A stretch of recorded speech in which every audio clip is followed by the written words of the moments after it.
Tout a commencé par une secousse, petite, presque imperceptible. La terre trembla à Forks pendant à peine 5 secondes. Pas assez pour alarmer les humains, mais suffisant pour que les Cullen lèvent les yeux, alertes, comme si un fil invisible s'était rompu quelque part dans le monde. Edward fut le premier à l'entendre. Pas une pensée, pas un mot, un écho, un murmure étrange, comme le vent traînant des noms inconnus. Les loups le ressentirent aussi. Jacob se réveilla en haletant, les sens en alerte, les muscles tendus sous la peau. Quelque chose avait changé dans la forêt. Pas seulement l'odeur, pas seulement l'atmosphère, l'équilibre tout entier. Sam et sa meute se rassemblèrent immédiatement, formant un cercle sous la pâle lune. « Ce n'est pas un vampire, » dit Léa en humant l'air, « ni un humain, » ajouta Quill, inquiet. « Alors quoi ?» Personne ne sut répondre. La première apparition eut lieu à l'aube. Une silhouette translucide flottant au-dessus de la rivière Solduc. Ses cheveux ressemblaient à des fils d'argent liquide, ses yeux étaient des puits de vide. Une banshee. Renesmee la vit la première depuis la cabane. « Maman, c'est quoi ça ?» Bella la protégea instinctivement. Quelque chose qui ne devrait pas être là. Edward, à leur côté, murmura « Nous ne sommes pas seuls. » Dans les heures qui suivirent, d'autres apparurent. Un démon aux ailes noires, des murmures venimeux s'échappant de sa bouche. Un phénix en flammes, traversant le ciel comme une étoile filante. Des bêtes d'ombre semblant surgir des replis même de la réalité. Et chaque créature semait le chaos là où elle passait. Les arbres mouraient, les animaux fuyaient, les humains murmuraient des histoires de fantômes et de visions. Forks, silencieusement, était assiégé.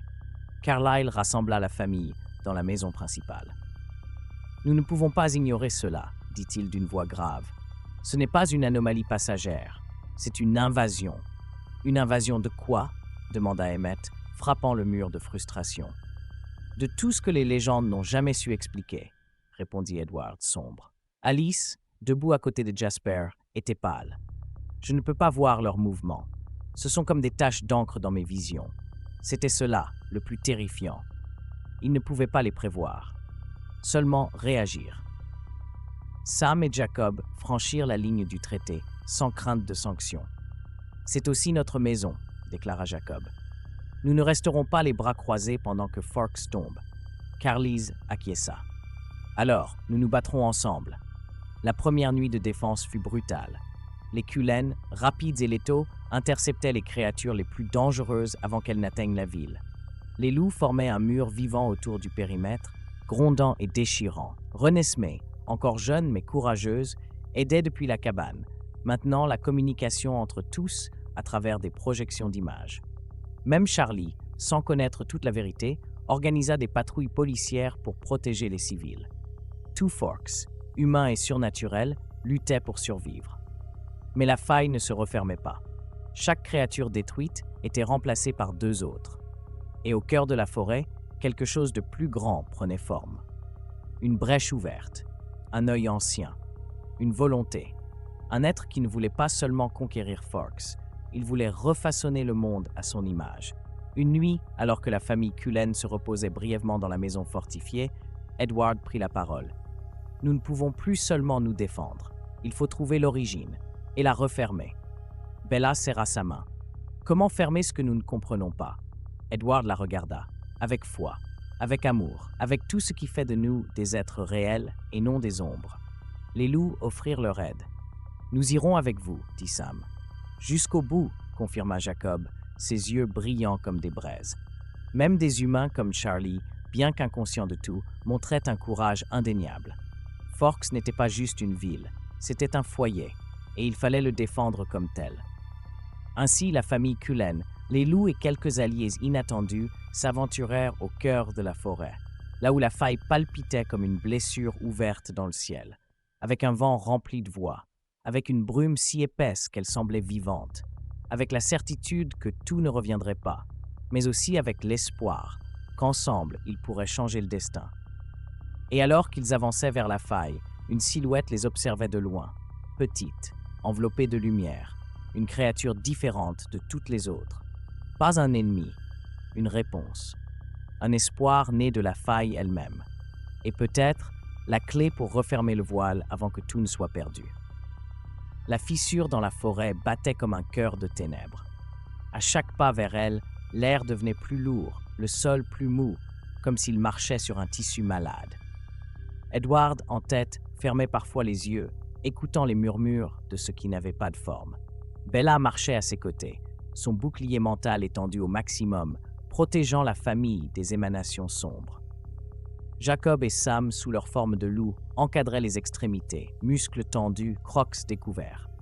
Renesmee, protégé par Seth et Lee, projetait des images claires dans leurs esprits, des cartes mentales montrant où étaient les créatures et d'où elles pouvaient attaquer.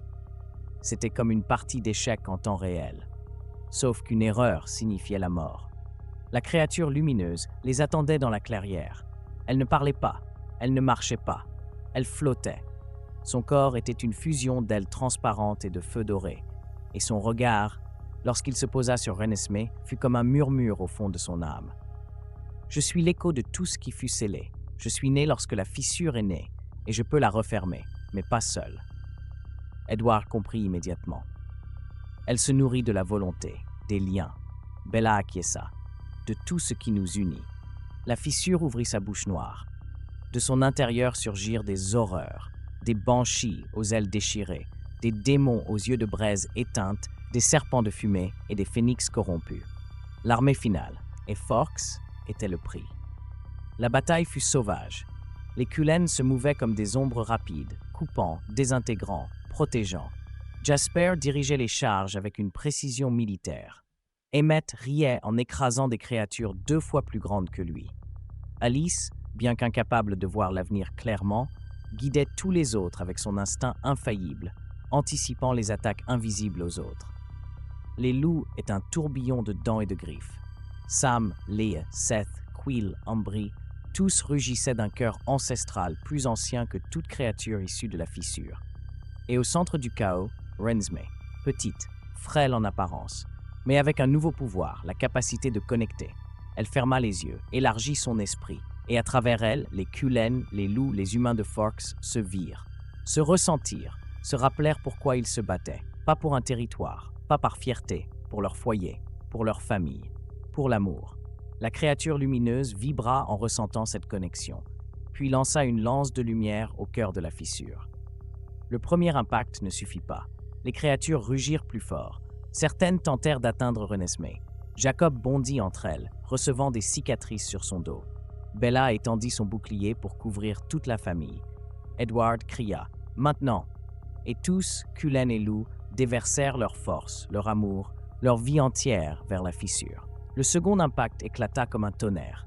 La fissure trembla, se fissura. Les monstres hurlèrent, non pas de douleur, mais de désespoir. Et un par un, ils se désintégrèrent en cendres, retournant à l'oubli dont ils n'auraient jamais dû sortir. Lorsque la fissure se referma totalement, la forêt plongea dans le silence. Pas de mort, de paix. L'air redevint air, la terre redevint terre. Et Forks resta Forks. La créature lumineuse flottait devant eux, désormais plus petite, plus humaine, presque une enfant. Renesmee la prit dans ses bras. « Vas-tu rester ?» La créature sourit, un sourire si pur que Bella en pleura. « Non, ma mission était de vous rappeler qui vous êtes. Maintenant, le monde vous appartient de nouveau. » Et elle disparut dans un soupir doré. Les semaines suivantes furent consacrées à la reconstruction.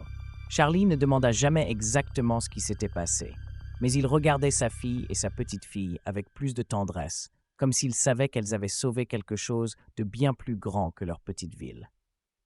Dans la clairière, lors d'une nuit de pleine lune, la famille Cullen organisa une célébration improvisée. Pas de discours, pas de protocole, juste de la musique, des rires, des histoires. Les loups vinrent aussi, laissant derrière eux de vieilles blessures pour une nuit.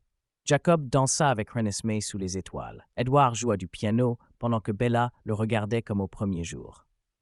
Et alors que les lanternes éclairaient les visages de chacun, Carlyle leva son verre. Ce soir, nous nous rappelons qu'en dépit de l'oubli et des ténèbres, l'amour et la famille restent plus forts. Tout le monde porta un toast. Même les arbres semblaient s'incliner doucement, remerciant la vie de continuer. Et ainsi, dans un coin perdu du monde, une petite ville appelée Forks continua de battre. Non pas parce qu'elle était invincible, mais parce que là-bas, les liens étaient plus forts que toute fissure.